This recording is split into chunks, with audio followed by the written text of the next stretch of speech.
Smart phone சந்தையில் trend அடிக்கடி மாறுவதுண்டு. எடை குறைவான மிகவும் மெலிதான போன்கள் தான் தற்போதைய ட்ரெண்ட். இது குறித்த ஒரு செய்தி தொகுப்பை பார்க்கலாம்.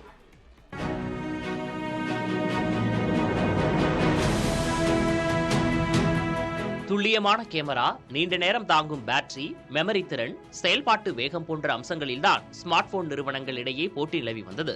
ஆனால் தற்போது மெலிதான, அதாவது தடிமன் குறைந்த போன்களை அறிமுகப்படுத்துவதில்தான் நிறுவனங்களுக்கு இடையே போட்டி நிலவுகிறது. கடந்த மார்ச் மாதம் ஸ்பெயின் நாட்டில் நடைபெற்ற உலக ஸ்மார்ட் போன் கண்காட்சியில் கூட பெரும்பாலான நிறுவனங்களின் தயாரிப்புகள் 6 மில்லிமீட்டருக்குள் தான் இருந்தது.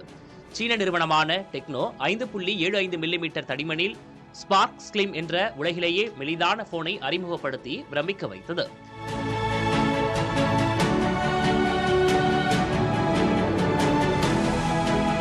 இதற்கு போட்டியாக சாம்சங் நிறுவனம் S25 எட்ஜ் மாடல் போனை அறிமுக